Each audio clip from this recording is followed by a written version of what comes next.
ॐ भूर्भुवः स्वः तत्सवितुर्वरेण्यं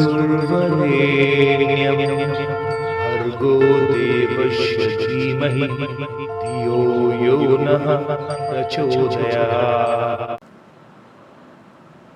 जय श्री राम मेरे सनातनी बंधुओं। आइए इस सनातन रूपी वृक्ष के जड़ों को संचित करें और इसे पुष्पित और पल्लवित करें और इसे इतना विराट और शक्तिशाली बना दें कि हमारे आने वाले वंशज अपने पूर्वजों पर गर्व कर सकें तथा विधर्मियों से अपनी रक्षा भी कर सकें। ये विधर्मी शक्तियाँ हजारों वर्ष से हमारी सभ्यता और संस्कृति को नष्ट करने का अथक प्रयास कर रही हैं।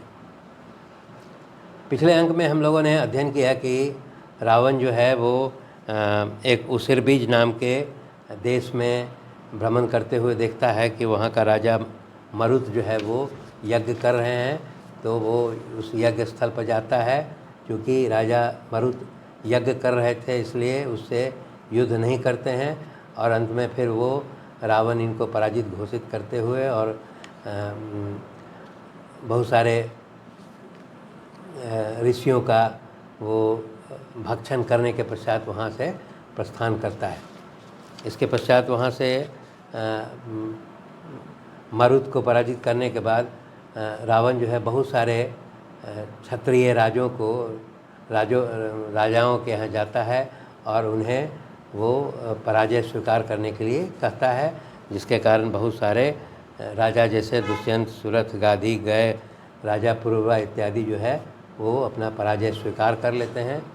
और फिर रावण जो है वो अंत में वो अयोध्या जो नगरी है वहाँ के राजा जिनका नाम अरण्य है वो उस राजा के पास पहुँचता है। रावण का उस राजा अरण्य से भयंकर युद्ध होता है, परंतु अंत में वो राजा अरण्य को पराजित कर देते हैं। परंतु मरने के पूर्व जो है राजा अरण्य रावण को श्राप देते हैं कि तुमने इक्ष्वाकु वंश का बहुत अपमान किया है, इसलिए हमारे आने वाले वंश में ये दशरथ के पुत्र राम उत्पन्न होंगे और वो तुम्हारे पूरे राक्षस कुल का नाश करेंगे। इस तरह का श्राप दे करके राजा अरण्य जो है वो मृत्यु को पधारते हैं, सिधारते हैं। इस अंक में हम लोग उत्तरकांड के 20वें, 21वें और 22वें सर्ग के बारे में अध्ययन करेंगे। रावण जो है वो यहाँ पर फिर वही अगस्त्य मुनि जो है वो कथा सुना रहे हैं और वो बता रहे हैं कि रावण जब इतने राजाओं को पराजित करने के पश्चात भ्रमण करते हुए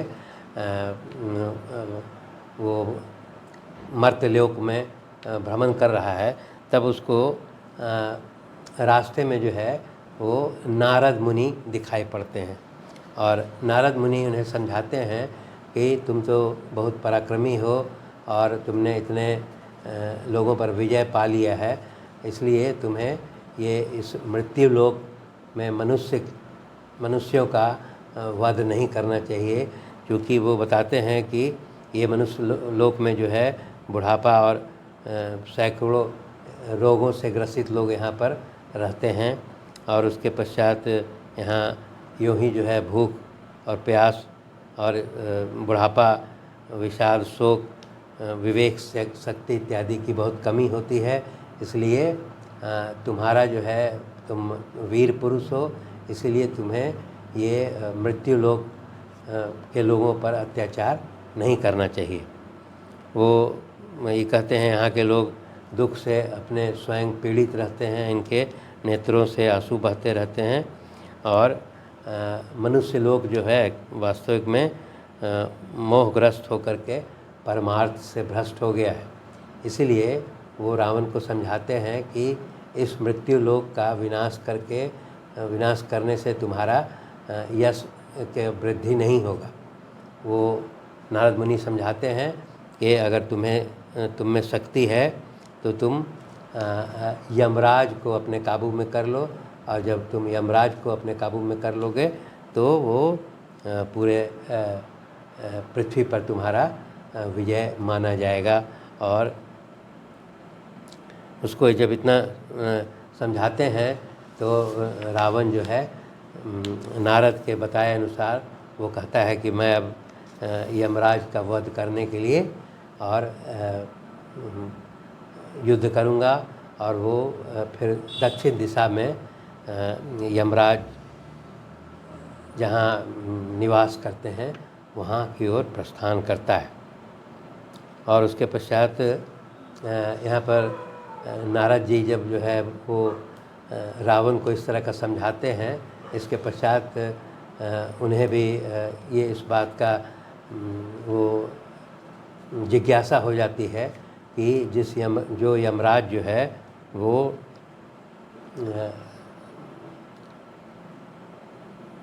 त्रिलोकी का धारण पोषण करने वाले हैं तथा पुण्य और पाप का फल देने वाले हैं और जिन्होंने तीनों लोकों पर विजय पाई है, उस कालदेव को यह रावण नाम का राक्षस कैसे विजय प्राप्त करेगा, इसकी जिज्ञासा होती है। इसलिए वो रावण के पहले ही जो है वो यमलोक में पहुंचते हैं और वहाँ यमराज से वो उनकी मुलाकात होती है।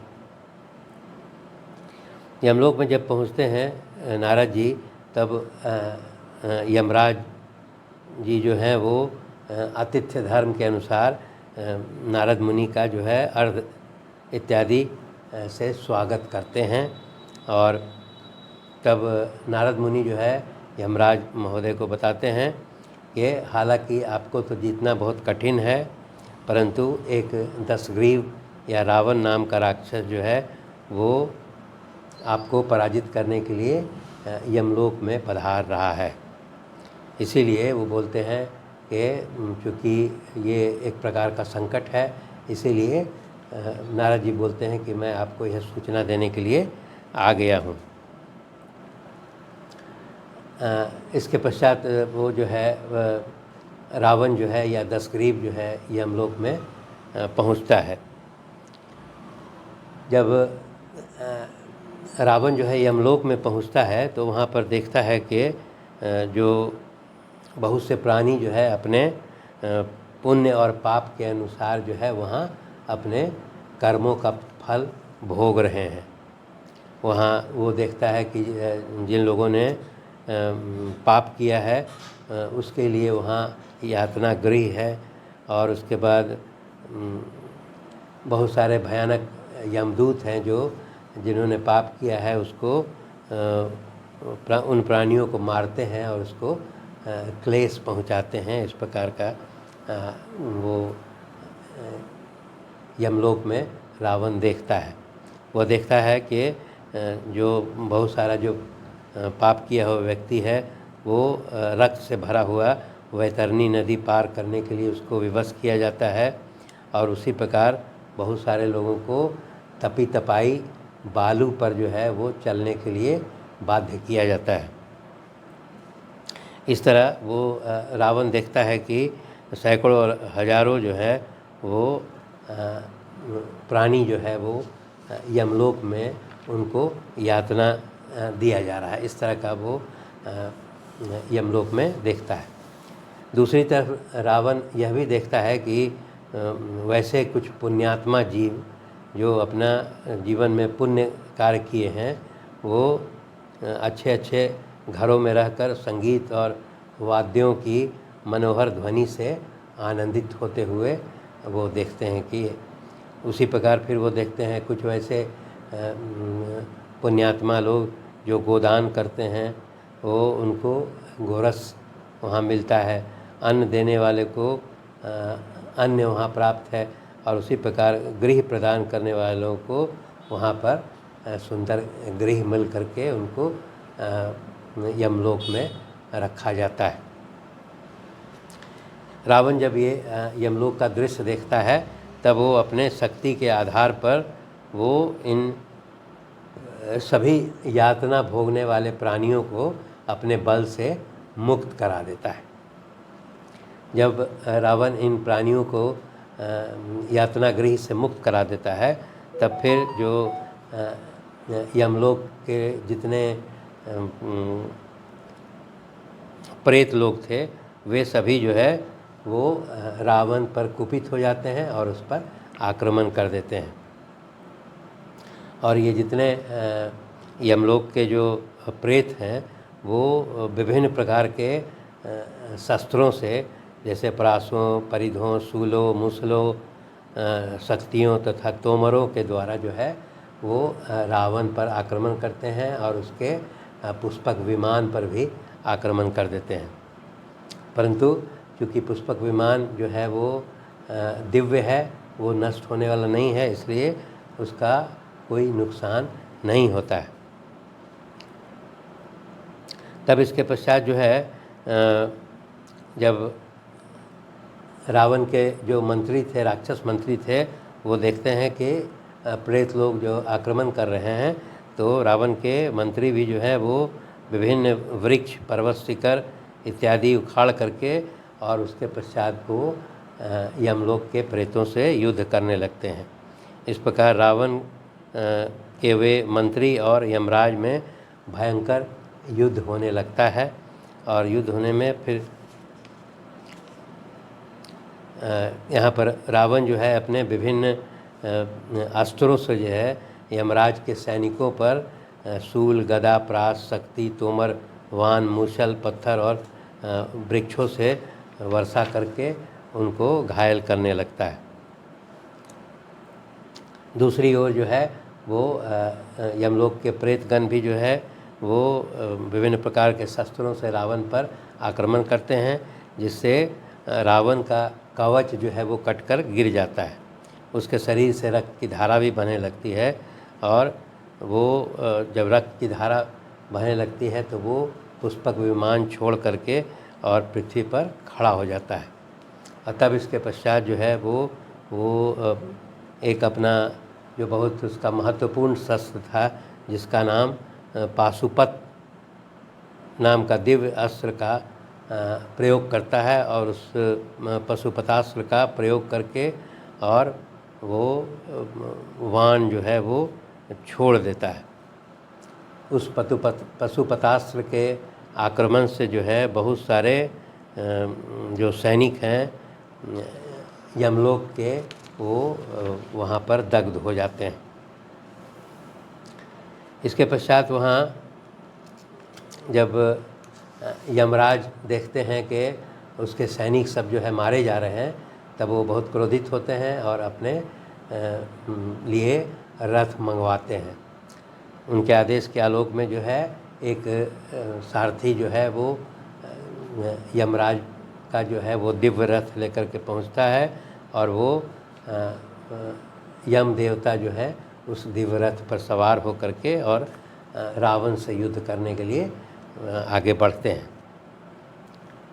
और यमराज जब रावण के पास पहुंचते हैं तो सर्वप्रथम जो है वो विभिन्न प्रकार के शक्ति और तोमरों से जो है वो रावण के मर्म स्थल पर आक्रमण करते हैं, जिससे रावण घायल हो जाता है। परंतु रावण भी जो है इसके प्रत्युत्तर में बहुत सारा वाण छोड़ करके यमराज पर भी आक्रमण करने लगता है। परंतु यहाँ पर दिखाया गया है कि राक्षस के द्वारा जो है इतना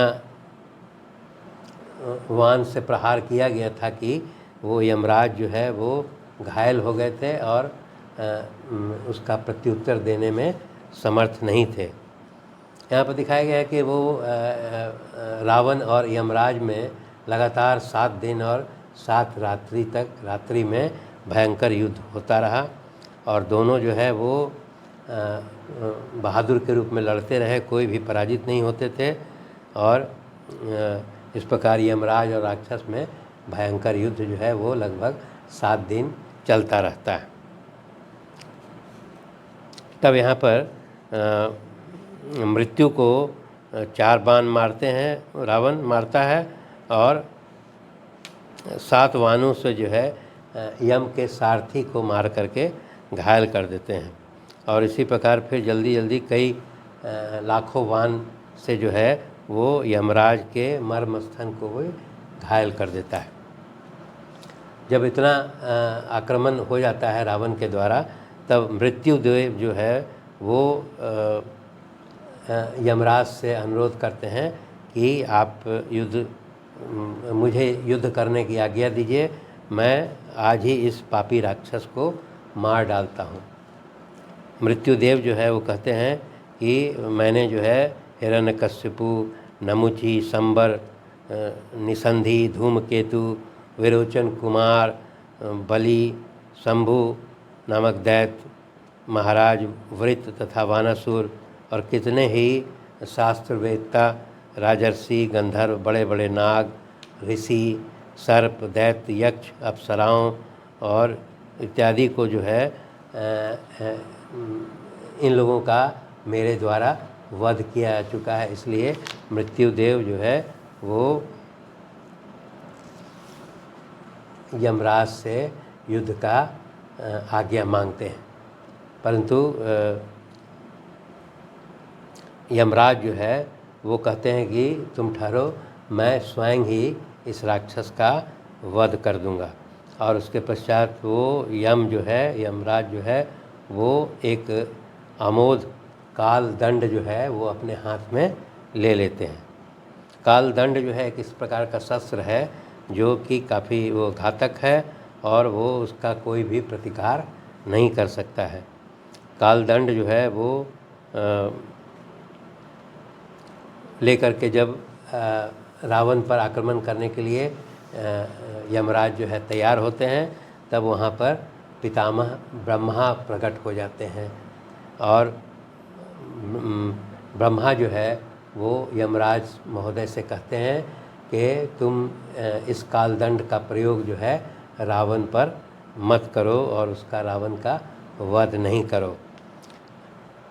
यहाँ पर ब्रह्मा जी कहते हैं यमराज से कि मैंने रावण को यह वरदान दिया है कि इसे देवताओं के द्वारा इसका वध नहीं किया जा सकता, इसलिए मैंने चूँकि इसे वरदान दिया है, इसलिए मेरे द्वारा दिए गए वरदान का लाज तुम्हें रखना चाहिए। तब इसके पश्चात वो ये बताते हैं ब्रह्मा जी कि इस तेजस्वी काल दंड को मेरे द्वारा ही बनाया गया था और यह किसी भी प्राणी पर व्यर्थ नहीं होता है और इसके प्रहार से सबकी मृत्यु हो जाती है। इस प्रकार का ब्रह्मा जी कहते हैं। वो कहते हैं कि दोनों ही परिस्थितियों में अगर काल दंड से इसकी मृत्यु हो जाती है तो मेरा वरदान जो है वो असत्य हो जाएगा, और अगर नहीं मृत्यु होती है तो मेरे द्वारा ये जो कालदंड बनाया गया है वो जो है असफल सिद्ध होगा। इसलिए दोनों स्थितियों में मेरी प्रतिष्ठा जो है वो नष्ट हो जाएगी। इसलिए वो ब्रह्मा जो है वो यमराज से कहते हैं कि तुम इसका वध नहीं करो। तो जब इस प्रकार का जो ब्रह्मा के द्वारा अनुरोध किया जाता है तो यमराज महोदय जो है कहते हैं कि ठीक है, आप हम सब लोगों के प्रभु हैं, आपकी आज्ञा का पालन करना हम लोग का कर्तव्य है, इसलिए मैं अब इस काल दंड से रावण पर आक्रमण नहीं करूँगा। और उसके पश्चात वो यमराज जो है इतना कह करके और वो दृष्टि से ओझल हो जाते हैं और घोड़े सहित वहाँ से अंतर्ध्यान हो जाते हैं। जब ये यमराज वहाँ से अंतर्ध्यान गायब हो जाते हैं तो रावण बहुत प्रसन्न होता है और वो अपने को विजयी घोषित कर देता है कि मैंने यमराज पर विजय प्राप्त कर लिया है। और उसके पश्चात फिर वो यमलोक से वहाँ से प्रस्थान कर जाता है। धन्यवाद।